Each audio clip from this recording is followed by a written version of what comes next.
हुआ है। इसलिए सरकार को वो स्थिति पैदा होने से पहले, मजदूरों का पसीना गिरने से पहले उसका वाजिब हक देना ही चाहिए। इस मंच से निवेदन करने के लिए मैं आया हूं।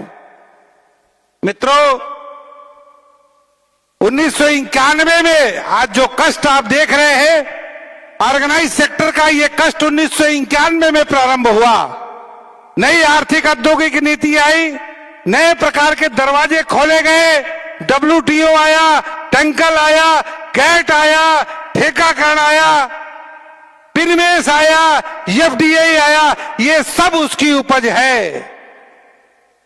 काश सरकारों ने उसके दुष्परिणामों को समझा होता, इलाज किया होता तो आज ये समस्याएं नहीं खड़ी होती।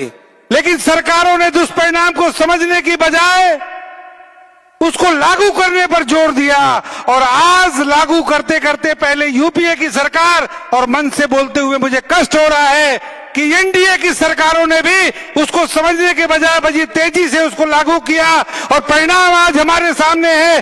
देश में बेकारी बढ़ रही है। पहले ये वीडियो देखिए, उसके बाद हम डिटेल में आते हैं। आप देख रहे हैं वीडियो में कि जिस तरह से देश की जो आर्थिक औद्योगिक नीति है उसके विरोध में भारतीय मजदूर संघ, बीएमएस का, जो बीजेपी का जो सबसे बड़ा मजदूर संगठन है भारतीय मजदूर संघ, उसके द्वारा अपनी सरकार की जो आर्थिक नीतियां हैं, जो औद्योगिक आर्थिक नीतियां हैं, जिससे कि जो कामगार हैं, जो श्रम वर्ग है, बुरी तरह से प्रभावित है, उसके ऊपर सवाल हाईलाइट हुआ है। इन तमाम सवालों के ऊपर, एक मुद्दों के ऊपर जब हमने HMS के जो जनरल सेक्रेटरी हैं उनसे हमारी जो बातचीत हुई है, उसमें हमने उनसे कहा कि सर ऐसा है कि जिस तरह से BMS जो भारतीय मजदूर संघ है, जो भारतीय जनता पार्टी की सबसे बड़ा मजदूर इकाई है, उनके प्रतिनिधि के द्वारा, उनके जनरल सेक्रेटरी द्वारा, उनके सबसे बड़े जो मजदूर नेता हैं उनके द्वारा भारत सरकार की जो आर्थिक औद्योगिक नीतियाँ हैं उसके ऊपर बड़ा सा जो सवाल है, बड़ा सा प्रश्न चिन्ह खड़ा किया है BMS के लोगों ने।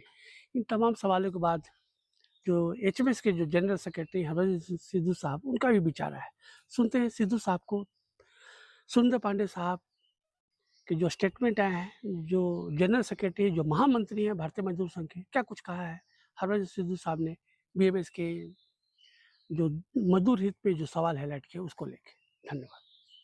सवाल है जो निकल के भी आया है, हाल के दिनों में हम लोग जो देख रहे हैं कि भारतीय मजदूर संघ, जो भारतीय जनता पार्टी की सबसे बड़ी मजदूर इकाई है, उसके जो महामंत्री हैं सुरेंद्र पांडे, उन्होंने देश की जो आर्थिक नीतियां है, जो औद्योगिक आर्थिक नीतियां है, उसके ऊपर सा सवाल खड़ा कर दिया है।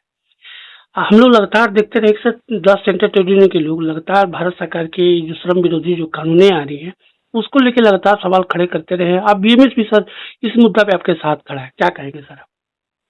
देखिए, वो अभी नए जनरल सेक्रेटरी बने हैं और वैसे पुराने लीडर हैं। अगर वो जिस बात को हम पिछले 2014 से लगातार उठा रहे हैं, और BMS जो है वो एक जॉइंट फ्रंट से अपने आप को नागपुर के आदेश आने के बाद में निकल गया था बाहर, अगर उनको फिर दोबारा समझ आ गई है कि लेबर के जिसके लिए हम यूनियन बनाते हैं, अगर उसके हित में यूनियन काम नहीं करेगी तो वो कामगारों के बीच में विश्वास खत्म कर लेगी।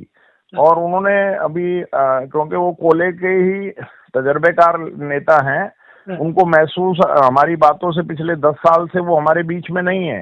वो सरकारों की गलत नीतियों का बहुत बड़ा समर्थन कर रहे थे, परंतु अभी उनको नया कारभार मिला है, और अगर उन्होंने ऐसा कोई स्टेटमेंट दिया है कि भाई ये नीतियां बिल्कुल गलत हैं और सरकार को इसको रिव्यू करना चाहिए, वर्कर के हित में उसके न्याय करना चाहिए, तो मैं इसको स्वागत करता हूँ ऐसी स्टेटमेंट का, अगर उन्होंने दिया है।